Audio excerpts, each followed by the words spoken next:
നമസ്തേ. നമ്മൾ knowledge representation and reasoning, ഇത് artificial ഇൻ്റലിജൻസിൻ്റെ രണ്ടാമത്തെ മൊഡ്യൂളാണ്. ഇവിടെ ഒരു പഴയ സിനിമയുടെ ചിത്രം എന്നാണ് സിനിമയുടെ പേര് തന്നെ. അതിൽ ഒരു സീൻ കൊണ്ടാണ് നമ്മൾ തുടങ്ങുന്നത്. ഏതൊക്കെയാണെന്നും ആരൊക്കെയാണെന്നും ഉള്ള വ്യക്തവും വടിവത്വവുമായ ബോധം എനിക്കുണ്ട്. അപ്പോൾ ഇത് നമുക്ക് ഈ നോളജ് റെപ്രസെൻറ്റേഷനും ആൻഡ് റീസണിങ്ങുമായിട്ട് ബന്ധമുണ്ടോ, എങ്ങനെ ബന്ധപ്പെടുത്താം? അങ്ങനെ ഒരു ബന്ധം എനിക്ക് തോന്നി. കുറച്ച് പഴയ സിനിമയായി, ന്യൂ ജനറേഷന് ഈ സിനിമ പരിചയമുണ്ടോ എന്നറിയില്ല. ഇതെനിക്ക് വളരെ രസകരമായി തോന്നി, അതുകൊണ്ടാണ് ഇതുമായിട്ട് ബന്ധപ്പെടുത്തി പറയുന്നത്. നമുക്ക് ആ സെക്കൻഡ് മൊഡ്യൂള് പഴയ പോലെ ആ മൊഡ്യൂൾസ് കേരള യൂണിവേഴ്സിറ്റിയുടെ സിലബസിൽ പറഞ്ഞിരിക്കുന്നതാണ്. ആദ്യം നമുക്ക് നോളജ് റെപ്രസെൻറ്റേഷൻ ആൻഡ് റീസണിങ് എന്താണെന്ന് നോക്കാം. Humans are best at understanding. മനുഷ്യൻ മനസ്സിലാക്കുന്നതിൽ നല്ലോണം മനസ്സിലാക്കാൻ അവന് കഴിയും. റീസണിങ്, യുക്തിപരമായി ആലോചിക്കാൻ കഴിയും. ആൻഡ് ഇൻ്റർപ്രറ്റിംഗ് നോളജ്, അവൻ അറിയുന്ന വിവരങ്ങൾ അവന് വ്യാഖ്യാനിക്കാൻ കഴിയും. Human knows things which is knowledge and as per their knowledge they perform various action in real world. അപ്പോൾ മനുഷ്യന് അവന് കാര്യങ്ങൾ അറിയാം, പിന്നെ അവൻ്റെ നോളജ് അനുസരിച്ച് അവനത് പെർഫോം ചെയ്യാൻ പറ്റും റിയൽ വേൾഡിൽ. But how machines do all these things comes under knowledge representation and reasoning. ഇതെങ്ങനെ ഒരു യന്ത്രം, മനുഷ്യൻ അല്ലെങ്കിൽ ഒരു കമ്പ്യൂട്ടർ ഇതെങ്ങനെ ചെയ്യും? Hence we can describe knowledge representation as following. അപ്പോൾ ഈ നോളജ് റെപ്രസെൻറ്റേഷൻ നമുക്കിങ്ങനെ വിവരിക്കാം. അപ്പോൾ നോളജ് റെപ്രസെൻറ്റേഷൻ എന്ന് പറയുന്നത്, മനുഷ്യൻ അവൻ പല അറിവുകളും നേടുന്നുണ്ട് അവൻ്റെ സാഹചര്യങ്ങളിൽ നിന്ന്, പരിശീലനങ്ങളിൽ നിന്ന്, പഠനത്തിൽ നിന്നൊക്കെ. അപ്പോൾ അങ്ങനെ ഒരു നോളജ് നമ്മൾ മെഷീനെ മനസ്സിലാക്കി കൊടുക്കുകയും മനുഷ്യനെ പോലെ യുക്തിസഹമായി അതുപോലെ പെരുമാറാനും കഴിയുക. അതാണ് ഇവിടെ നമ്മൾ നോളജ് റെപ്രസെൻറ്റേഷൻ ആൻഡ് റീസണിങ് കൊണ്ട് ഉദ്ദേശിക്കുന്നത്. അപ്പോൾ നോളജ് റെപ്രസെൻറ്റേഷൻ ആൻഡ് റീസണിങ് അത് അബ്രിവേറ്റ് ചെയ്ത് KR എന്നും KRR എന്നും എഴുതിയിട്ടുണ്ട്. Is a part of intelligence which concerned with AI agents, thinking and how thinking contributes to intelligent behaviour of agents. അപ്പോൾ നോളജ് റെപ്രസെൻറ്റേഷൻ, ഈ നോളജ് എങ്ങനെ നമുക്ക് റെപ്രസെൻറ്റേറ്റ് ചെയ്യാൻ കഴിയും, ട്രാൻസ്ക്രൈബ് ചെയ്തെടുക്കാൻ പറ്റും. റീസണിങ്ങും ഇത് ആർട്ടിഫിഷ്യൽ ഇൻ്റലിജൻസിൻ്റെ ഭാഗമാണ്. Thinking and how thinking contributes to intelligent behaviour of agents, അതിൻ്റെ ബുദ്ധിപരമായ പ്രവർത്തനങ്ങളും ആ നോളജിനെ ബേസ് ചെയ്ത്. It is responsible for representing information about the real world so that a computer can understand and can utilize this knowledge to solve the complex real world problems such as diagnosis a medical condition or communicating with humans in natural language. അപ്പോൾ ഇങ്ങനെ പരിചയം നേടുന്ന വസ്തുതകൾ, ഈ വിവരങ്ങൾ പഠനത്തിൽ കൂടെ, പരിചയങ്ങളിൽ കൂടെ, പ്രവൃത്തി പരിചയങ്ങളിൽ കൂടെ ഒക്കെ ഇങ്ങനെ നേടുന്ന അറിവുകൾ നമ്മൾ മെഷീനിലേക്ക് മാറ്റുകയും എന്നിട്ട് ആ നോളജിനെ ഉപയോഗിച്ച് മനുഷ്യൻ്റെ ബുദ്ധി പോലെ ഇൻ്റർപ്രറ്റ് ചെയ്തെടുക്കുകയും ചെയ്യുമ്പോൾ നമുക്ക് ആ മെഷീൻസിനെ, ആ യന്ത്രങ്ങളെ റിയൽ വേൾഡ് പ്രോബ്ലംസ് പരിഹരിക്കാനായിട്ട് ഉപയോഗിക്കാൻ കഴിയും. അത് ചില മെഡിക്കൽ കണ്ടീഷൻസിന് ഉപയോഗിക്കാം, രോഗ നിർണയത്തിനുമൊക്കെ. പിന്നെ communicating with human in natural language, natural ലാംഗ്വേജിൽ കമ്മ്യൂണിക്കേറ്റ് ചെയ്യാനും കഴിയും. ഞാൻ എന്തെങ്കിലും ചോദിക്കുമ്പോൾ ഒരു മനുഷ്യന് ഉത്തരം പറയുന്ന പോലെ തിരിച്ചിങ്ങോട്ട് പറയും. അപ്പോൾ communicating with human in natural language. It is also a way which describes how we can represent knowledge in artificial intelligence. അപ്പോൾ ആർട്ടിഫിഷ്യൽ ഇൻ്റലിജൻസിൽ നോളജ് എങ്ങനെയാണ് റെപ്രസെൻറ്റേറ്റ് ചെയ്യുന്നത്? Knowledge representation is not just storing data into some database. അപ്പോൾ knowledge representation എന്ന് പറഞ്ഞാൽ ചുമ്മാ കുറേ data ഒരു ഡേറ്റാബേസിൽ സ്റ്റോർ ചെയ്യുന്നതല്ല. But it also enables an intelligent machine to learn from that knowledge and experience so that it can behave intelligently like a human. അപ്പോൾ ചില അറിവുകൾ ഡേറ്റാബേസിൽ സ്റ്റോർ ചെയ്യുകയല്ല ചെയ്യുന്നത്, അത് മനുഷ്യസഹജമായ ബുദ്ധി ഉപയോഗിച്ച് അത് വ്യാഖ്യാനിക്കപ്പെടാൻ കഴിയണം അതിന്. അപ്പോൾ നോളജ് നമുക്ക് ശരിയായി റെപ്രസെൻറ്റേറ്റ് ചെയ്യണം, എന്നിട്ട് സാഹചര്യങ്ങൾക്കനുസരിച്ച് അത് റീസൺ ചെയ്ത് ഉപയോഗിക്കാനും കഴിയണം. അപ്പോൾ നമ്മൾ ആർട്ടിഫിഷ്യൽ ഇൻ്റലിജൻസിൽ ഇൻ്റലിജൻസ് ഉണ്ടെന്ന് പറയും, യന്ത്രബുദ്ധി അല്ലെങ്കിൽ കൃത്രിമ ബുദ്ധി ഉണ്ടെന്ന് പറയും. അപ്പോൾ ആ ഒരു മൊഡ്യൂളാണ് നമ്മൾ പറയുന്നത്. ഞാൻ 1, 3, 4 മൊഡ്യൂളുകൾ ഓൾറെഡി ഇട്ടിരുന്നു. ഇടയ്ക്ക് രണ്ടാമത്തെ മൊഡ്യൂൾ വിട്ടുപോയി. ശരിക്കും ആദ്യം ചെയ്തത് ഇതായിരുന്നു. ആ രണ്ടാമത്തെ മൊഡ്യൂളിൻ്റെ ഡീറ്റെയിൽസിലേക്കാണ് പോകുന്നത്. How we can represent this knowledge, how we can use this four reasoning, ഈ കാര്യങ്ങളാണ് നമ്മൾ പറയുന്നത്. അപ്പോൾ ഇവിടെ നോക്കുക, ഇവിടുത്തെ ഒരു പടത്തിൽ 2-3 തേങ്ങയോ അല്ലെങ്കിൽ ആപ്പിളോ എന്തൊക്കെയാണെന്ന് പറയാം. ഇത് ആപ്പിളാണോ തേങ്ങയാണോ എന്നൊക്കെ ഒരു കമ്പ്യൂട്ടറിനോട് ചോദിക്കുന്ന പോലെ ഒരു പടം കൂടിയുണ്ട്. നമുക്ക് ഇനിയും ആ ആദ്യ സ്ലൈഡിൽ കൊടുത്തിരുന്ന അതിനെക്കുറിച്ച് വിവരിക്കാം. അതിന് മുമ്പ് മൊഡ്യൂൾ 2-ൽ ഏതാണ്ട് 3, 3, 6, 11 ടോപ്പിക്കായിട്ടാണ് കൊടുത്തിരിക്കുന്നത്. ലോജിക്ക് എന്താണ്, ചിലത് ചെറിയ ടോപ്പിക്കും ചിലത് കുറച്ച് വലുതുമാണ്. ഇപ്പോൾ പ്രെഡിക്കേറ്റ് ലോജിക്ക്, പ്രപ്പോസിഷൻ ലോജിക്ക് ഒക്കെ പറയുമ്പോൾ കുറേ വിശദമായി പറയേണ്ടതുണ്ട്. പക്ഷേ ആ മൊഡ്യൂളിൽ ഞാൻ ചെറുതാക്കിയിട്ടാണ് പറഞ്ഞിരിക്കുന്നത്. ആ മൊഡ്യൂൾ അത്രയും ഡിമാൻഡ് ചെയ്യുന്നുള്ളൂ എന്നുള്ളത് കൊണ്ടാണ് ഞാൻ അങ്ങനെ പറഞ്ഞിരിക്കുന്നത്. അപ്പോൾ logic, preposition logic, syntax and സെമാറ്റിക്സ്, normal forms in preposition logic, predicate logic, normal forms in predicate logic, knowledge representation techniques, procedural words declarative representation, semantic nets, frames, scripts. നമുക്ക് ഈ 11 ടോപ്പിക്കുകൾ ഇത് ഓരോന്നോരോന്നായിട്ട് നമുക്ക് നോക്കാം. വീണ്ടും നമ്മൾ ആദ്യം കാണിച്ച പടത്തിലേക്ക് വരികയാണ്. ഇവിടെ ശ്രീനിവാസൻ എന്ന കഥാപാത്രം, പടം സിനിമയുടെ പേര് ചിത്രം, 30-32 വർഷം മുമ്പ് ഇറങ്ങിയൊരു സിനിമയാണ്. ഒരു ന്യൂജൻ സിനിമയിലെ സീനിടുന്നതായിരുന്നു നല്ലത്. പക്ഷേ എനിക്ക് റിലേറ്റ് ചെയ്യാനുള്ള, എൻ്റെ ജനറേഷന് ഇങ്ങനെ ഒരു സിനിമയായിട്ട് റിലേറ്റ് ചെയ്യാനാണ് എളുപ്പം. അതുകൊണ്ടാണ് ഞാൻ ഇങ്ങനെ ഇട്ടത്. ഇവിടെ ഈ സീനിൽ ശ്രീനിവാസൻ വന്ന് ചില പച്ചക്കറിയൊക്കെ എടുത്തുകൊണ്ട് വന്നിട്ട് അമ്മയോട് ചോദിക്കുന്നുണ്ട്, ഇത് ആനയല്ല, ഇത് തേങ്ങയല്ല, ഇത് ഒലക്കയല്ല, അപ്പോൾ നിനക്ക് ഭ്രാന്തുണ്ടോ എന്നൊക്കെ ചോദിക്കുമ്പോൾ ഇവൻ പറയുന്നുണ്ട്, ഏതൊക്കെയാണെന്നും ആരൊക്കെയാണെന്നും ഉള്ള വ്യക്തവും വടിവത്തതുമായ ബോധം എനിക്കുണ്ട്. അപ്പോൾ ഇങ്ങനെ നമുക്ക് മനസ്സിലാക്കാൻ കഴിയുന്നുണ്ടെങ്കിൽ നമുക്ക് ഒരു കമ്പ്യൂട്ടറിനെ, ഒരു യന്ത്രത്തിനെ നമുക്ക് ആർട്ടിഫിഷ്യൽ ഇൻ്റലിജൻസ് ഉള്ള മെഷീൻ എന്ന് പറയാം. അപ്പോൾ ഈ ലോജിക്ക് എന്താണെന്ന് നോക്കുക. അതായത് യുക്തിപരമായി കാര്യകാരണ സഹിതം അല്ലെങ്കിൽ മനുഷ്യൻ്റെ ബുദ്ധി ഉപയോഗിച്ച് അവൻ്റെ അറിവിൽ നിന്ന് പറയുന്ന കാര്യങ്ങളാണ് നമ്മൾ ലോജിക്ക് എന്ന് പറയാം.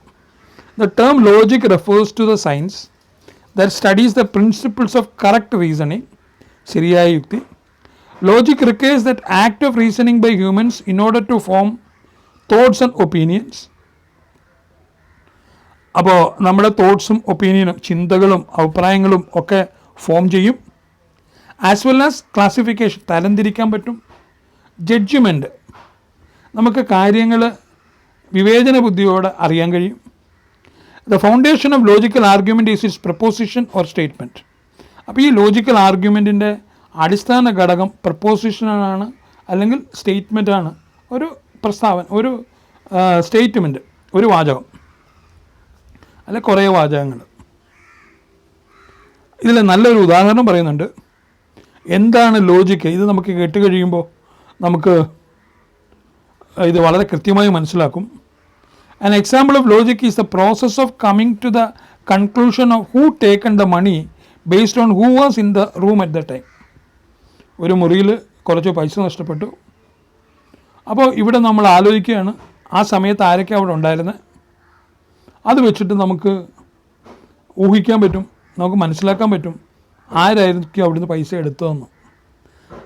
അപ്പോൾ ചില അറിവുകളിൽ നിന്ന് നമ്മൾ അത് ഇൻ്റർപ്രറ്റ് ചെയ്ത് ചില തീരുമാനങ്ങളിലേക്ക്, ചില കൺക്ലൂഷനുകളിലേക്ക് എത്തുന്നതിനെയാണ് നമ്മൾ ഇവിടെ ലോജിക്ക് എന്ന് പറയുന്നത്. അതായത് ചില നോളജ് ഉണ്ട്, അവിടെ ആരുണ്ട് എന്നുള്ളത് അവിടുത്തെ നോളജാണ്, ആ സമയത്തുണ്ടായിരുന്നു എന്നുള്ളത്. ആ നോളജിൽ നിന്ന് നമ്മൾ ഡിറൈവ് ചെയ്ത് സൊല്യൂഷനിലേക്ക് എത്തി, ഒരു പരിഹാരത്തിലേക്ക് എത്തി, അല്ലെങ്കിൽ ഒരു ഉത്തരത്തിലേക്ക് എത്തി. ഇതിനെയാണ് നമ്മൾ ലോജിക്ക് എന്ന് ഉദ്ദേശിക്കുന്നത്. ഇത് മെഷീൻ എങ്ങനെ കൈകാര്യം ചെയ്യും, അതാണ് ഇവിടെ നമ്മൾ നോക്കുന്നത്. ഇതിൽ ഒരു റെപ്രസെൻറ്റേഷനിൽ ഏറ്റവും പ്രധാനപ്പെട്ട ഒന്നാണ് പ്രപ്പോസിഷണൽ ലോജിക്ക്. ഈ പ്രപ്പോസിഷണൽ ലോജിക്ക് വരുമ്പോൾ നമ്മൾ ബൂളിയൻ ആൾജിബ്രയിലൊക്കെ പഠിച്ച ഡിജിറ്റൽ ഇലക്ട്രോണിക്സിൽ and or a not, and truth ടേബിളൊക്കെ നമുക്കറിയാം. അതായത് രണ്ട് ട്രൂ ആണെങ്കിൽ ട്രൂ ആണ്, ഏതെങ്കിലും ഒന്ന് ഫാൾസോ, രണ്ടും ഫാൾസോ ആണെങ്കിൽ ഫാൾസ് ആയിരിക്കും. ഓറാണെങ്കിൽ ഏതെങ്കിലും ഒന്ന് ട്രൂ ആണെങ്കിൽ ട്രൂ ആയിരിക്കും, നോട്ടാണെങ്കിൽ ട്രൂ ആണെങ്കിൽ ഫാൾസ് ആയിരിക്കും. ഇത് നമുക്ക് വളരെ ബേസിക്കായിട്ട് ബൂളിയൻ ആൾജിബ്ര അറിയുന്നവർക്കറിയാം. അതിവിടെ റെപ്രസെൻറ്റേറ്റ് ചെയ്യുന്നത്, ആൻഡ് റെപ്രസെൻറ്റേറ്റ് ചെയ്യുന്നത് ക്യാപ് സിമ്പിൾ വെച്ചിട്ടാണ്, എ പോലെ ക്യാപ് സിമ്പിൾ വെച്ചിട്ടാണ് കൺജങ്ഷൻ. ഓർ റെപ്രസെൻറ്റേറ്റ് ചെയ്യുന്നത് വി സിമ്പിൾ വെച്ചിട്ടാണ്. ഇംപ്ലൈസ് എന്ന് പറഞ്ഞാൽ റൈറ്റിലേക്ക്, അതായത് നമ്മൾ ചില നോളജ് എത്തി അവിടെ നിന്ന് ഡിറൈവ് ചെയ്യുന്നതിനെ നമ്മൾ ഇംപ്ലൈസ് എന്ന് പറയും. അപ്പോൾ അതിന് റൈറ്റ് സൈഡിലേക്കുള്ള ആരോ, പിന്നെ രണ്ട് വശത്തും ആരോ ഉണ്ടെങ്കിൽ ഇഫ് ആൻഡ് ഓൺലി ഇഫ് പറയും, നെഗേഷന് നോട്ട് പറയും. അപ്പോൾ ഈ സിമ്പിൾസ് വെച്ചിട്ട് നമ്മൾ റെപ്രസെൻറ്റേറ്റ് ചെയ്യുന്നതിനെയാണ് ഇവിടെ നമ്മൾ പ്രപ്പോസിഷണൽ ലോജിക് എന്ന് പറയുന്നത്. അപ്പോൾ പ്രപ്പോസിഷണൽ ലോജിക്ക് എന്താണെന്ന് നമുക്ക് നോക്കാം.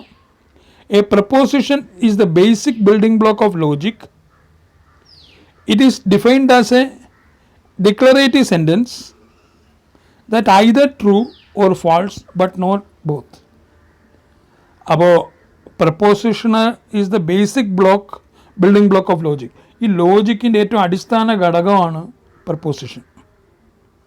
ഇതിനെ ഡിഫൈൻ ചെയ്യുന്നത് ഒരു ഡിക്ലറേറ്റീവ് സെൻറ്റൻസ് ആയിട്ടാണ്. അത് ട്രൂവോ ഫാൾസോ ആകാൻ, രണ്ടും കൂടെ ആകാൻ പറ്റില്ല. Sun rises in the east. അപ്പോൾ ഇങ്ങനെയുള്ള സ്റ്റേറ്റ്മെൻറ്റുകൾ നമുക്ക്, അപ്പോൾ ട്രൂവോ ഫാൾസോ ആകാം ബട്ട് നോട്ട് ബോത്ത്. ഇതിനെ നമ്മൾ പ്രപ്പോസിഷൻ എന്ന് പറയും. The truth table of the preposition is true denoted as T if it is true statement and false denoted by f if it is false statement. നമ്മൾ ട്രൂത്ത് ടേബിളിനെ കുറിച്ച് പറഞ്ഞു. ഇത് നമ്മൾ ഒരല്പം ബൂളിയൻ ആൾജിബ്ര പരിചയം ഉണ്ടെങ്കിൽ നമുക്ക് ആൻഡിൻ്റെ ഔട്ട്പുട്ട് എന്താണെന്നറിയാം, ഓറിൻ്റെ ഔട്ട്പുട്ട് എന്താണെന്നറിയാം, നോട്ടിൻ്റെ ഔട്ട്പുട്ട് എന്താണെന്നറിയാം.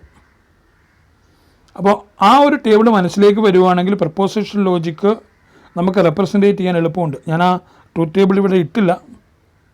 ഒരു പക്ഷേ 6th തമ്മിലെത്തിയ സ്റ്റുഡൻസിന് അതിനെക്കുറിച്ചൊരു ഐഡിയ കാണും എന്നുള്ളത് കൊണ്ടാണ് പറയാഞ്ഞത്. അതുമല്ല, ചുരുക്കാനായിട്ട് അത് ഒഴിവാക്കിയതാണ്. ഇവിടെ നോക്കുക, നമുക്കൊരു example. A grizzly is a bear. അപ്പോൾ ഒരു കരടിയാണ് grizzly. A bear is a mammal. അപ്പോൾ ഇവിടെ നിന്ന് നോക്കുക, പി ആൻഡ് ക്യൂ. ഇവിടെ ആൻഡ് എന്നുള്ളത് ആ ക്യാപ് സിമ്പിൾ അല്ല, ആൻഡ് തന്നെ ഉപയോഗിച്ചിരിക്കുന്നത്. സാധാരണഗതിയിൽ ക്യാപ് സിമ്പിളാണ് ഉപയോഗിക്കുന്നത്. അപ്പോൾ പി എന്ന് പറഞ്ഞ ഒരു സ്റ്റേറ്റ്മെൻറ്റ്, ക്യൂ എന്ന് പറഞ്ഞൊരു മറ്റൊരു സ്റ്റേറ്റ്മെൻറ്റ്. ഇതിൽ നിന്ന് നമ്മൾ ഡിറൈവ് ചെയ്തു ആറ്. അതായത് ഗ്രിസ്ലി ഒരു കരടിയാണ്, കരടി മാമലാണ്, അതുകൊണ്ട് ഗ്രിസിൽ മാമലാണ് എന്ന് നമ്മൾ ഡിറൈവ് ചെയ്ത്. അപ്പോൾ ഇതാണ് ആ പ്രപ്പോസിഷണൽ ലോജിക്കിൻ്റെ ഒരു എക്സാമ്പിളായിട്ട് ഇവിടെ കൊടുത്തിരിക്കുന്നത്. Each proposition simple represents an atomic statement. ചെറിയൊരു statement. A grizzly is a bear ഒരു സ്റ്റേറ്റ്മെൻറ്റാണ്. Sun rises in the east ഒരു സ്റ്റേറ്റ്മെൻറ്റാണ്. അപ്പോൾ ഇതാണ് ആ ആറ്റോമിക് സ്റ്റേറ്റ്മെൻറ്റ് എന്ന് പറയുന്നത്. അത് നമുക്ക് കമ്പൈൻ ചെയ്യാൻ പറ്റും ലോജിക്കൽ കണക്റ്റേഴ്സ് വെച്ചിട്ട്. അത് നെഗേഷൻ്റെ സിമ്പിൾ ഉപയോഗിക്കാം, ആൻഡിൻ്റെ സിമ്പിൾ ഉപയോഗിക്കാം, ആറിൻ്റെ സിമ്പിൾ ഉപയോഗിക്കാം, ആ ഇംപ്ലൈസിൻ്റെ സിമ്പിൾ ഉപയോഗിക്കാം. ഓക്കെ, അതുപോലെ തന്നെ ഇഫ് ആൻഡ് ഓൺലി ഇഫ് ആ സിമ്പിൾസ് ഉപയോഗിച്ചിട്ട് നമുക്ക് കണക്ട് ചെയ്യാനും പറ്റും. അപ്പോൾ അതാണ് ആ പ്രപ്പോസിഷൻ ലോജിക്ക്. ഇനി നമ്മൾ സിൻടാക്സ് ആൻഡ് സെമാറ്റിക്സ് ആണ് പറയുന്നത്. Syntax and സെമാറ്റിക്സ്. സിൻടാക്സ് എന്ന് പറഞ്ഞാൽ ഗ്രാമറാണ്. അതായത് നൗൺ എവിടെ വരണം, വെർബ് എവിടെ വരണം, കർത്താവ്, കർമ്മം, ക്രിയ, ഇതൊക്കെ നമുക്ക് എവിടെ വരണം എന്ന് പറയുന്ന ആ ഗ്രാമറിൻ്റെ വ്യവസ്ഥകളെയാണ് നമ്മൾ സിൻടാക്സ് എന്ന് പറയുന്നത്. നമ്മൾ പ്രോഗ്രാമിംഗ് ഒക്കെ പഠിക്കുമ്പോൾ നമുക്കറിയാം, ഫോർ ലൂപ്പ് ആണെങ്കിൽ ഇനിഷ്യലൈസേഷൻ വേണം, തുടക്കത്തിൽ ചെക്കിംഗ് കണ്ടീഷൻ വേണം, പിന്നെ ഇൻക്രിമെൻ്റ് വേണം. ഈ ഓർഡറാണ് നമ്മൾ സിൻടാക്സ് എന്ന് പറയുന്നത്. അപ്പോൾ പ്രോഗ്രാം പഠിക്കുമ്പോൾ പ്രോഗ്രാമിലെ ഓരോ ലൈനും സിൻടാക്സ് എന്ന് പറയും. നമ്മൾ ഇംഗ്ലീഷോ മറ്റു ഭാഷകളോ പഠിക്കുമ്പോൾ നൗൺ ഇവിടെ വരണം, ക്രിയ വരണം ഇവിടെ എന്ന് പറയുന്നത് നമ്മൾ സിൻടാക്സ് എന്ന് പറയും. ഇനി സെമാറ്റിക്സ് എന്താ? അതാണ് ഞാനിവിടെ ഒരു എക്സാമ്പിൾ കൊടുത്തിരിക്കുന്നത്. ഗീത പ്ലേസ് സിത്താർ. നമുക്ക് സംഭവം എന്താണെന്ന് മനസ്സിലായി. ഗീത സിത്താർ വായിക്കുന്നു. ശരിക്കും സിത്താർ പ്ലേസ് ഗീത എന്ന് പറഞ്ഞാലും grammatically there is no mistake, അതായത് സിൻടാക്സ് എറർ ഇല്ല, പക്ഷേ മീനിങ് ഫുൾ അല്ല. സിത്താർ ഗീതയെ വായിക്കുന്നു എന്ന് പറയുന്നത് മീനിങ് ഫുൾ അല്ല. ഇതിനെയാണ് നമ്മൾ സെമാറ്റിക്കൽ എറർ എന്ന് പറയുന്നത്. അപ്പോൾ സിൻടാക്സ് ആൻഡ് സെമാറ്റിക്സ് പറഞ്ഞു. A language is set of valid sentences. ഇവിടെ വാലിഡ് എന്ന് പറയുന്നത് അത് സിൻടാക്സ് ആയിട്ടും സെമാറ്റിക്സ് ആയിട്ടും വാലിഡാണ്. What makes a sentence valid? അതെന്താണെന്ന് നോക്കാം. You can break validity down into two things, syntax and semantics. നമുക്കതിൻ്റെ വ്യാകരണ അർത്ഥത്തിലും നോർമൽ ആ വാക്കുകളെല്ലാം കൂടെ ചേരുമ്പോൾ നമുക്ക് കിട്ടുന്ന ആശയത്തിനും കൃത്യമായി കിട്ടുന്നുണ്ടെങ്കിൽ നമ്മളതിനെ ഒരു വാലിഡ് സെൻറ്റൻസ് എന്ന് പറയും. The term syntax refers to grammatical structure. അപ്പോൾ സിൻടാക്സിനെ നമ്മൾ ഗ്രാമാറ്റിക്കൽ സ്ട്രക്ചർ എന്ന് പറയും. Whereas the term semantics refers to the meaning of vocabulary symbols arranged with that structure. ആ ഒരു ഓർഡറിൽ നമ്മൾ എഴുതുന്നുണ്ട്. സിൻടാക്സ് എന്ന് പറയുന്നത് അതാണ്. അപ്പോൾ സിൻടാക്സ് ആൻഡ് സെമാറ്റിക്സിനെ കുറിച്ചും പറഞ്ഞു നമ്മൾ. അപ്പോൾ പ്രപ്പോസിഷണൽ ലോജിക്ക് അതിൽ നമ്മൾ ആറ്റമിക് സെൻറ്റൻസസ് നോക്കി കൺജങ്ഷൻസ് എല്ലാം ഉപയോഗിച്ച് നമ്മളൊരു കൺക്ലൂഷനിലേക്ക്, ഒരു സൊല്യൂഷനിലേക്ക് എത്തി. ഈ രണ്ട് കാര്യങ്ങളാണ് നമ്മൾ ഇതുവരെ പറഞ്ഞത്. ലോജിക്ക് എന്താണെന്ന് നമ്മൾ പറഞ്ഞു. മനുഷ്യൻ്റെ യുക്തി, മനുഷ്യൻ അവൻ്റെ നോളജിൽ നിന്ന് എങ്ങനെ പ്രതികരിക്കുന്നു. പല രീതിയിൽ പ്രതികരിക്കും. നമുക്ക് ഒറ്റ രീതിയിലൊന്നും പ്രതികരിക്കാൻ പറ്റില്ല, പല രീതിയിൽ പ്രതികരിക്കും. അപ്പോൾ ആ ലോജിക്ക് നമ്മൾ പറഞ്ഞു. ഇത് normal forms of proposition logic. ഈ പ്രപ്പോസിഷൻ ലോജിക്കിൻ്റെ സാധാരണ ഫോം എങ്ങനെയാണ്? വീണ്ടും ഒരു ഉദാഹരണം പറയുകയാണ്. ഒരു atomic sentence statement the store is open today എന്നുള്ളതാണ്. അടുത്ത sentence Mary is going to the store today. അടുത്ത sentence John is going to the store today. അപ്പോൾ ഇതിൻ്റെ നോർമൽ ഫോംസ് ഓഫ് പ്രപ്പോസിഷൻ ലോജിക്കിൽ either John or Mary are going to the store today. നമുക്ക് മൂന്ന് knowledge അവിടെ കിട്ടി. ഇന്ന് കട തുറന്ന് വെച്ചിട്ടുണ്ട്, മേരി കടയിൽ പോകും. അടുത്ത സെൻറ്റൻസിൽ ജോൺ കടയിൽ പോകും. അപ്പോൾ ഇതിൽ നിന്ന് നമ്മൾ ഡിറൈവ് ചെയ്തു ജോണോ മേരിയോ ഇന്ന് കടയിൽ പോകും, അല്ലെങ്കിൽ രണ്ടുപേരും കടയിൽ പോകും. വെച്ചാൽ മേരി കടയിൽ പോകുന്നു, ജോൺ കടയിൽ പോകുന്നു പറഞ്ഞു. അതിൽ നിന്ന് നമുക്ക് രണ്ടുപേരും കടയിൽ പോകുന്നു, രണ്ടുപേരിൽ ആരെങ്കിലും കടയിൽ പോകുന്നോ നമുക്ക് തീരുമാനിക്കാം. John is going to the store today but Mary is not എന്ന് പറയാം നമുക്ക്. ജോൺ ഇന്ന് പോകുന്നുണ്ട്, മേരി ഇന്ന് പോകുന്നില്ല. Store is open today and either John or Mary is going. ഇവർ രണ്ടുപേരിൽ ആരെങ്കിലും പോകുന്നു. അപ്പോൾ ഇത് നമ്മൾ എങ്ങനെ റെപ്രസെൻറ്റേറ്റ് ചെയ്യുന്നത് നോക്കാം.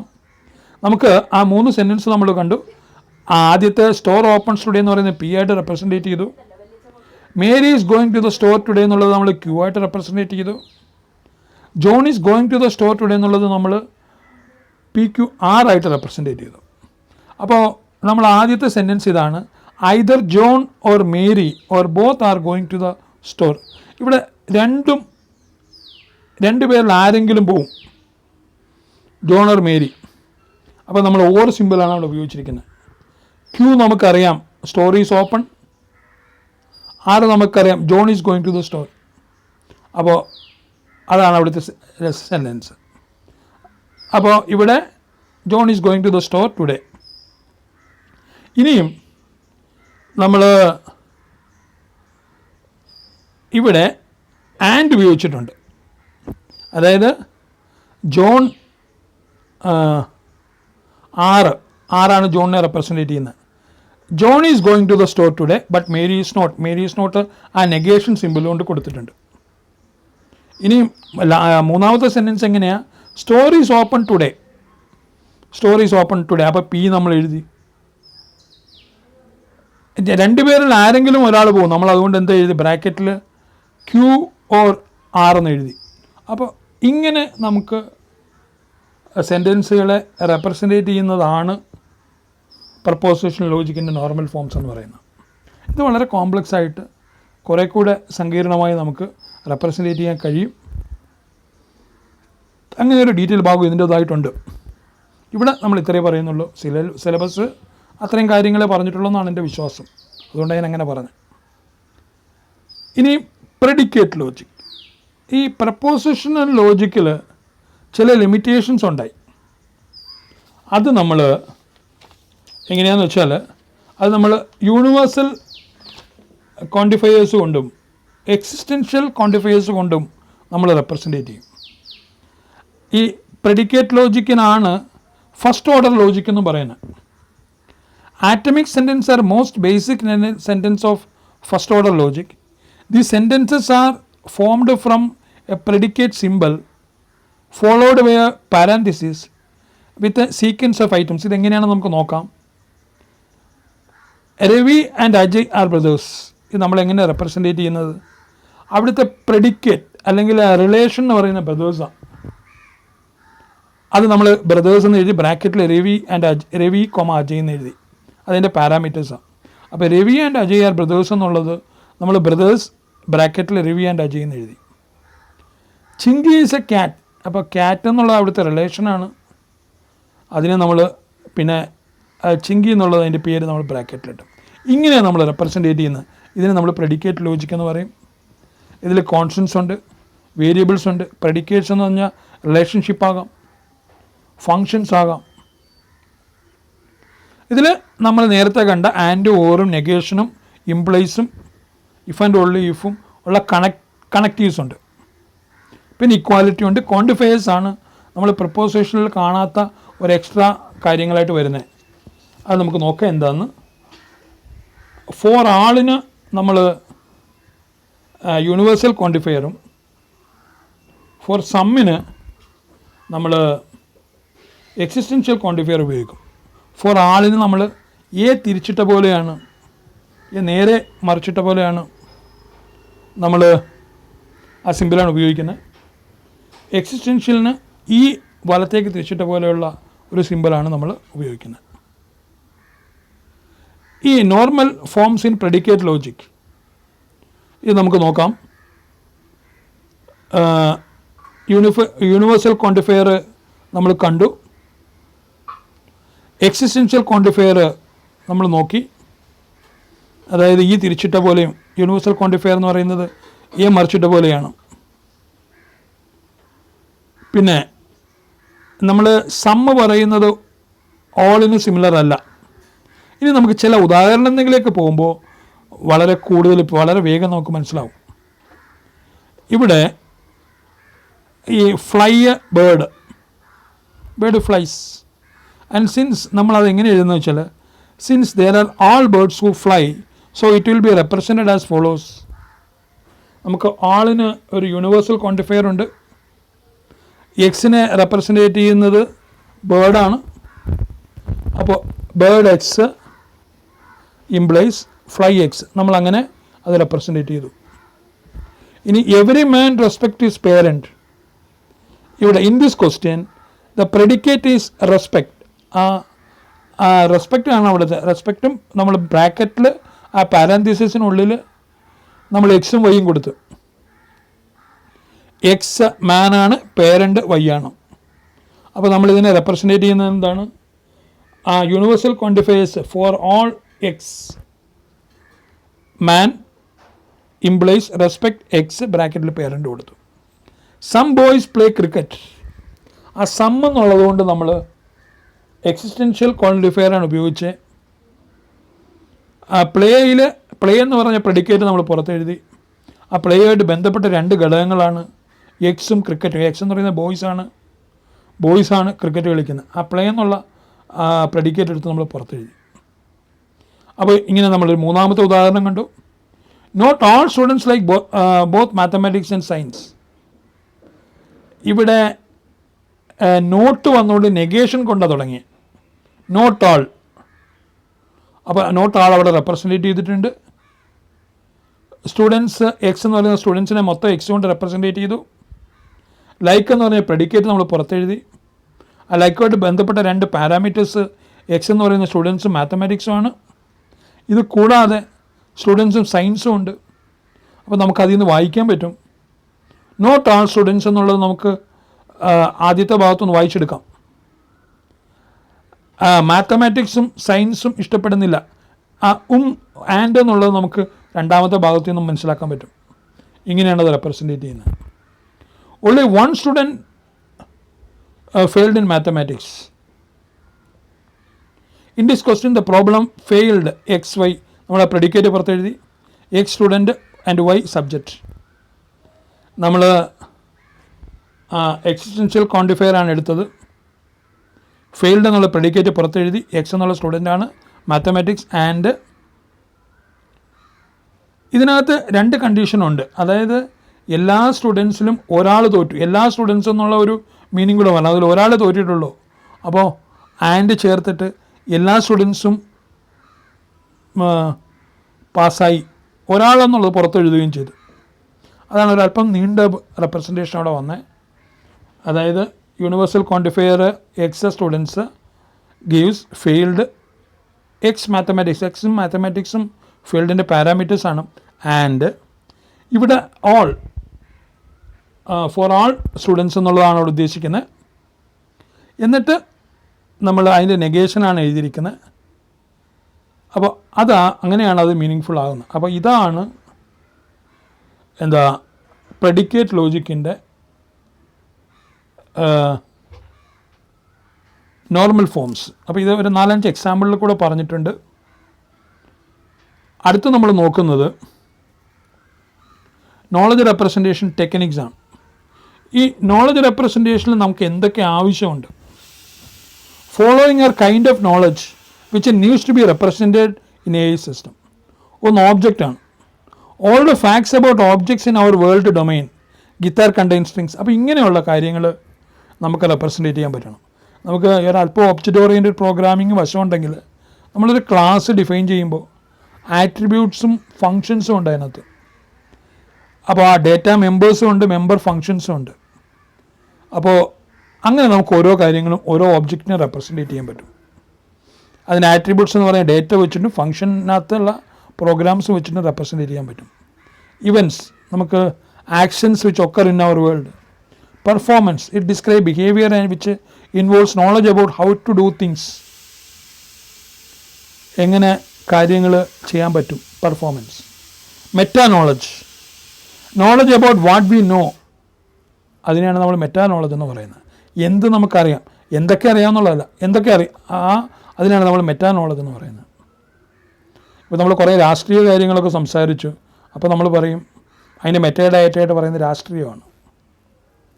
ഓക്കെ, രാഷ്ട്രീയത്തിലെ കുറേ കാര്യങ്ങളൊക്കെ പറഞ്ഞു രാഷ്ട്രീയമായിട്ട് ബന്ധപ്പെട്ട്. അപ്പം അതിനെ മൊത്തത്തിൽ നമുക്ക് റെഫറൻറ്റ് ചെയ്യാൻ പറ്റുന്നത് രാഷ്ട്രീയം എന്നുള്ളൊരു വാക്ക് കൊണ്ടാണ്. അപ്പോൾ അതിനെ നമ്മൾ മെറ്റ എന്നാണ് പറയുക.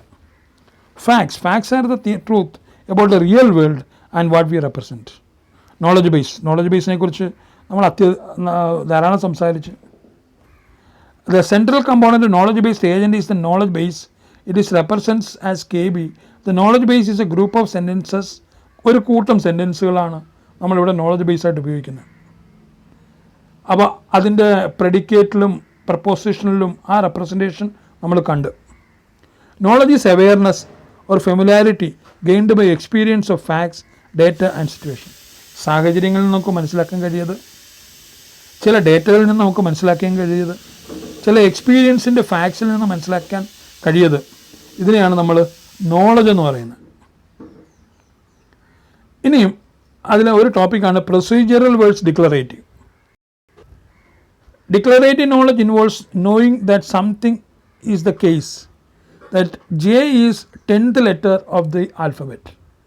ചില കാര്യങ്ങൾ അറിയാവുന്നത് പ്രസ്താവിക്കുന്നതിനാണ് ഡിക്ലറേറ്റീവ് എന്ന് പറയുന്നത്. ജെ എന്ന് പറയുന്നത് ഇംഗ്ലീഷ് ആൽഫബറ്റിലെ 10ാമത്തെ അക്ഷരമാണ്. It's A declarative knowledge. സൂര്യൻ കിഴക്കുദിക്കുന്നു, ഇറ്റ്സ് എ ഡിക്ലറേറ്റീവ് നോളജ്. അപ്പോൾ പ്രൊസീജിയർ നോളജ് എന്താണ്? ഒരു കാര്യം എങ്ങനെയാണ് ചെയ്യുന്നത് അത് പറയുന്നതാണ് പ്രൊസീജിയർ നോളജ്. ഒരു സൈക്കിൾ ഓടിക്കാൻ കഴിയുക, അല്ലെങ്കിൽ ഒരു കണക്ക് ചെയ്യാൻ കഴിയുക, അതിൻ്റെ മെത്തേഡ് ഇങ്ങനെയാണ്. That is we are calling it as procedural knowledge. അപ്പോൾ ഇതിൻ്റെ ഒരു കമ്പാരിസൺ നമുക്ക് നോക്കാം. Procedural knowledge is how to do something, എങ്ങനെ ഒരു കാര്യം ചെയ്യുന്നത്. നമുക്ക് ഡിറ്റർമിൻ ചെയ്യണം പീറ്റർ ആണോ റോബോട്ടാണോ മുതിർന്ന ആൾ എന്ന് നമുക്ക് റെപ്രസെൻറ്റേറ്റ് ചെയ്യണം. അപ്പോൾ നമുക്ക് അവരുടെ ഏജസ് എടുക്കണം, എന്നിട്ട് വലുത് ഏതാണ്, ആൾ മൂത്തയാളാണ് എന്ന് നമ്മൾ പറയുന്നത്. ആ പ്രക്രിയയാണ് നമ്മൾ പ്രൊസീജിയറൽ നോളജ് എന്ന് പറയുന്നത്.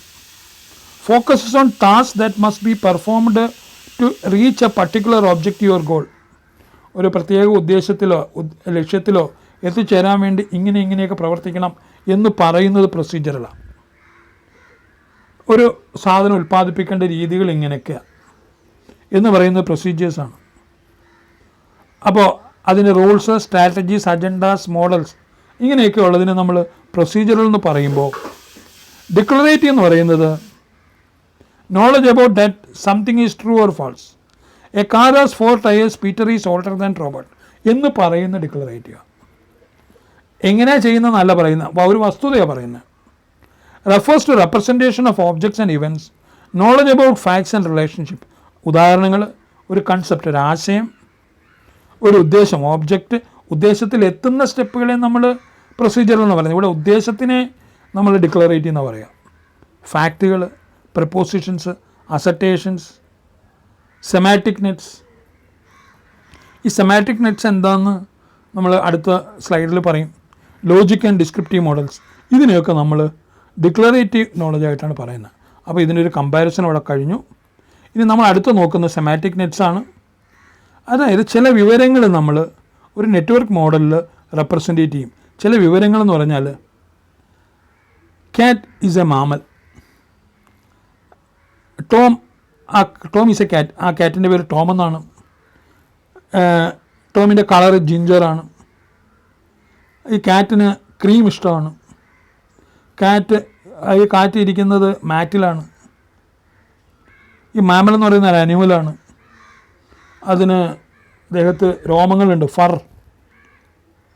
അപ്പോൾ ഈ ഒരു വിവരം, നമ്മളിങ്ങനെ വിവരങ്ങൾ ഒരു നെറ്റ്വർക്ക് മോഡലിൽ റെപ്രസെൻറ്റേറ്റ് ചെയ്യുന്നതിനെയാണ് സെമാറ്റിക് നെറ്റ്സ് എന്ന് പറയുന്നത്. അപ്പോൾ ഈ semantic network is a graphic notation, pictorial റെപ്രസെൻറ്റേഷനാണ് for representing knowledge in pattern of interconnected nodes. പരസ്പരം ബന്ധപ്പെട്ട നോഡുകളിൽ കണക്ട് ചെയ്തിരിക്കുക. Semantic network becomes popular in artificial intelligence and natural language. എയിലും നാച്ചുറൽ ലാംഗ്വേജിലും ഒക്കെ അത് പോപ്പുലറാണ്. It represents knowledge or support reasoning. ഇത് റീസണിങ്ങിനെ, നമ്മുടെ യുക്തിയെ, നമ്മുടെ തീരുമാനം എടുക്കാനുള്ള കഴിവ്, നമ്മുടെ ബുദ്ധിയെ ഒക്കെ അത് സപ്പോർട്ട് ചെയ്യും. Semantic nets consist of nodes, links and link labels. അപ്പോൾ ഒരു സെമാറ്റിക് നെറ്റ്സിൽ നോഡുകൾ ഉണ്ടാവും. നമ്മളിവിടെ മാറ്റ്, ക്യാറ്റ്, ക്രീം, ടോം എന്നൊക്കെ പറയുന്ന നോഡുകളുണ്ടാവും. അതിനെ കണക്ട് ചെയ്യുന്ന ലിങ്കുകളുണ്ടാവും. ഇതിനൊക്കെ ലേബിൾസും കാണും. അങ്ങനെയാണ് ആ സെൻറ്റൻസുകളെ നമ്മൾ ഒരു നെറ്റ്വർക്ക് ഡയഗ്രാം പോലെ നമ്മൾ ഗ്രാഫിക്കൽ നൊട്ടേഷനിൽ റെപ്രസെൻറ്റേറ്റ് ചെയ്യുന്നത്. ഇനി ഫ്രെയിംസ് ആണ്.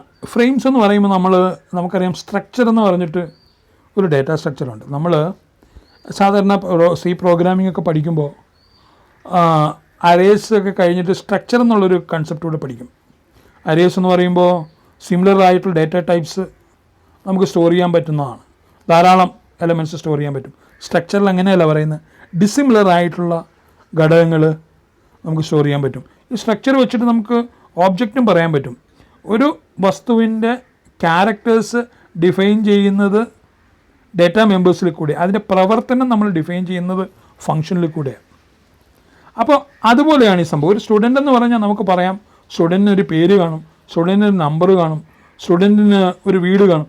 ഇങ്ങനെ പറയുന്നതാണ് നമ്മൾ സ്ട്രക്ചർ എന്ന് പറയുന്നത്. എന്നുവെച്ചാൽ ഡിഫറെൻറ്റ് ടൈപ്പ് ഓഫ് ഡാറ്റ ടൈപ്സാണ്. അപ്പോൾ ഇവിടെ ഒരു ഫ്രെയിമിനകത്ത് ഹോട്ടൽ റൂം എന്ന് പറഞ്ഞാൽ എന്താണ്? അതിൽ ലൊക്കേഷൻ ഹോട്ടലിലാണ്. അതിൽ അവിടെ ചെയേഴ്സ് ഉണ്ടാവും, ഫോൺ ഉണ്ടാവും, ബെഡ് ഉണ്ടാവും. ഒരു ബെഡെന്ന് പറയുമ്പോഴത്തേക്ക് അതിൻ്റെ ഫങ്ഷനായിട്ട് നമുക്ക് സ്ലീപ്പിംഗ് പറയാം. അതിൻ്റെ സൈസ്, അതിൻ്റെ പാർട്ടുകളിൽ മാട്രസും ഫ്രെയിമും ഒക്കെ ഉണ്ടാവും. പിന്നെ അതിന് ഒരു സബ് ക്ലാസ് ആയിട്ട് മാട്രസസ് പറയുന്നുണ്ട്, കുഷനും ഫേംനെസ്സും. അപ്പോൾ നമ്മൾ അതിനെ ഡിഫൈൻ ചെയ്യുന്ന ചില ആട്രിബ്യൂട്ട്സ് വെച്ച് ഡിഫൈൻ ചെയ്യുന്ന ഒന്നിനെയാണ് നമ്മൾ ഫ്രെയിം എന്ന് പറയുന്നത്. ഈ സ്ട്രക്ചർ എന്താണെന്ന് പ്രോഗ്രാമിങ്ങിൽ മനസ്സിലായിട്ടുണ്ടെങ്കിൽ ഇത് മനസ്സിലാക്കാൻ യാതൊരു പ്രയാസവുമില്ല.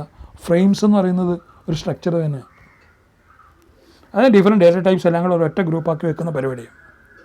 Frames are an artificial intelligence data structure used to divide knowledge into substructures by representing stereotyped situation. അതൊരു പ്രധാന ഘടകം. ഒരു പ്രത്യേക ഘട്ടത്തിൽ ആ ആൾ എന്ത് ചെയ്യും?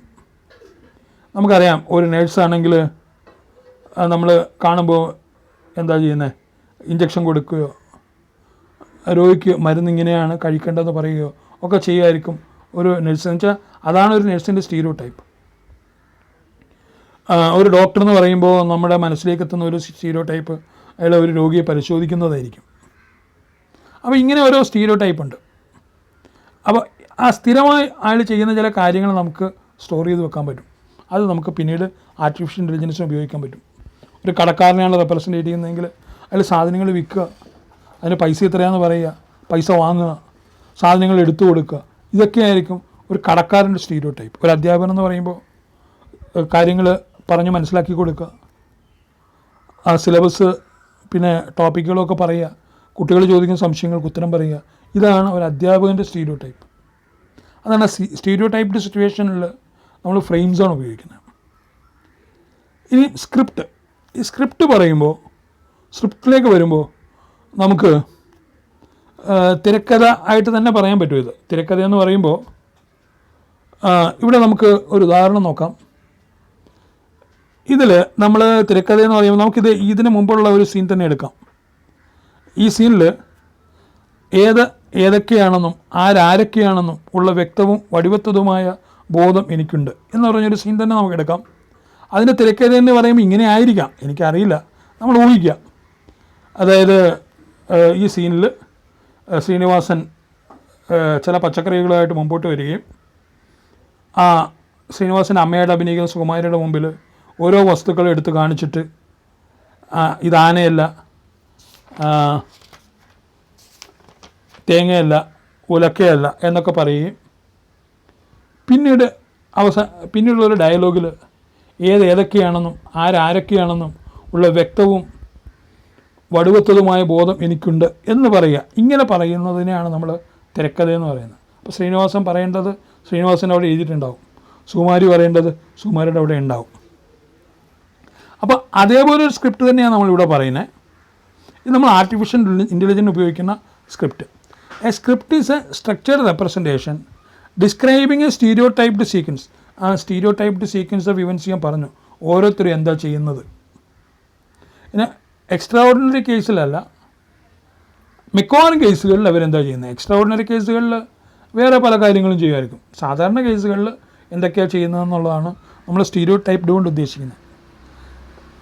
Scripts are used in natural language understanding system to organize a knowledge base in terms of situation that the system should understand. ആ സിറ്റുവേഷനാണ് പറയുന്നത്. നമുക്ക് ആദ്യത്തെ സ്ക്രിപ്റ്റ് നോക്കാം. Schank Abelson 1977.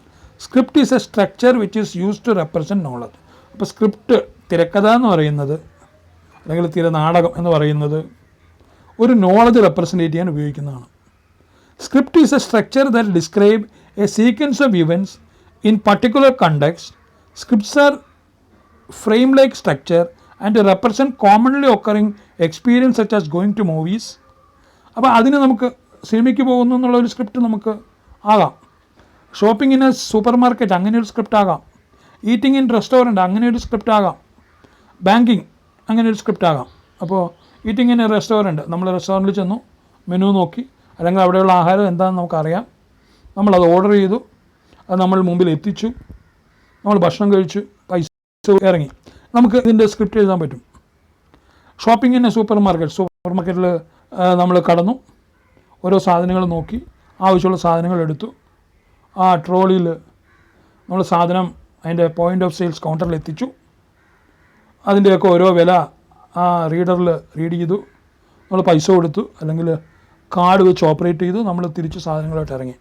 ഇത് നമ്മൾ ഷോപ്പിംഗ് ഇൻ സൂപ്പർ മാർക്കറ്റിൽ എഴുതാവുന്ന സ്ക്രിപ്റ്റ്. ഗോയിങ് ടു മൂവീസ്, നമ്മൾ വണ്ടിയിൽ അല്ലെങ്കിൽ നടന്നോ സിനിമ ഹാളിൻ്റെ അടുത്തെത്തി. നമ്മൾ ഓൺലൈനിലാണ് ബുക്ക് ചെയ്തിട്ടുണ്ട്, അല്ലെങ്കിൽ കൗണ്ടറിൽ നിന്ന് ടിക്കറ്റ് എടുത്തു. അത് ആ ഡോറിനവിടെ നിൽക്കുന്ന ആളെ ഏൽപ്പിച്ചു. നമ്മളകത്ത് കിടന്നു, സിനിമ കൊണ്ട് തിരിച്ചിരുന്നു. ഇത് നമ്മൾ ഗോയിങ് ടു മൂവീസിൻ്റെ സ്ക്രിപ്റ്റ് ആകാം. അപ്പോൾ ഒരു സ്ക്രിപ്റ്റിൽ ടൈറ്റിൽ ട്രാക്ക് ചെയ്യുന്ന സ്പെഷ്യൽ സിറ്റുവേഷൻ ഉണ്ട്, ചില സ്പെസിഫിക് വേരിയേഷൻസ് ഉണ്ട്. Peoples involve in the event described in script, ഒരു സ്ക്രിപ്റ്റിൽ വരുന്ന ആൾക്കാർ, നമ്മളതിന് റോളെന്ന് പറയും. Entry condition, required pre situation to execute the script, ആ സ്ക്രിപ്റ്റ് എക്സിക്യൂട്ട് ചെയ്യാൻ വേണ്ട ചില മുൻ ആവശ്യങ്ങൾ.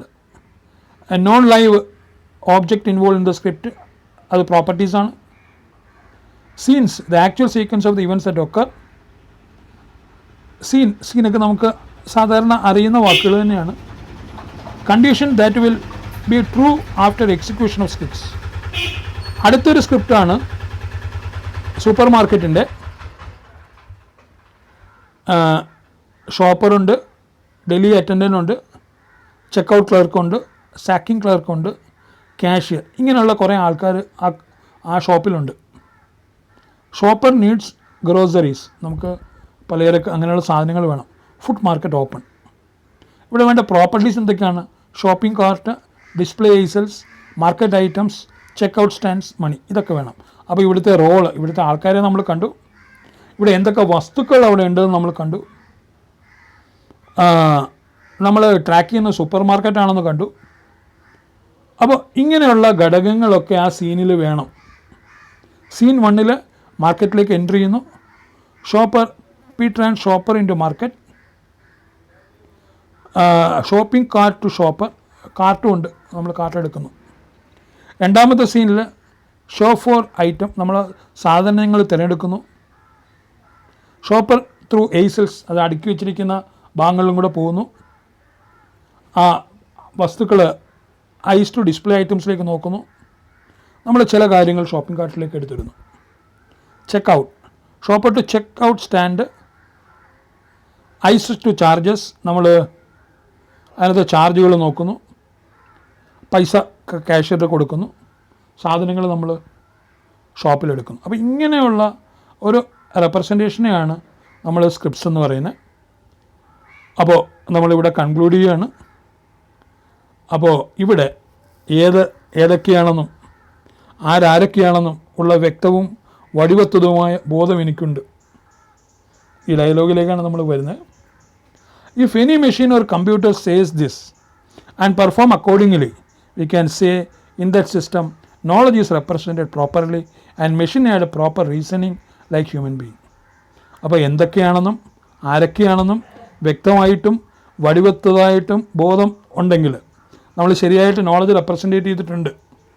അതിൽ നമ്മൾ പ്രപ്പോസിഷൻ ലോജിക്കും പ്രെഡിക്കേറ്റ് ലോജിക്കും സെമാറ്റിക് നെറ്റ്സും ഫ്രെയിംസും സ്ക്രിപ്റ്റ്സും ഒക്കെ ഉപയോഗിച്ചിട്ട് ഈ കാര്യങ്ങൾ നന്നായി ട്രാൻസ്ക്രൈബ് ചെയ്യുകയും റീസൺ ചെയ്യുകയും ചെയ്തിട്ടുണ്ടെങ്കിൽ നമ്മളുടെ ആ ആർട്ടിഫിഷ്യൽ ഇൻ്റലിജൻസ് അടങ്ങിയ ആ മെഷീൻ നമ്മളോട് നല്ലവണ്ണം പ്രതികരിക്കും.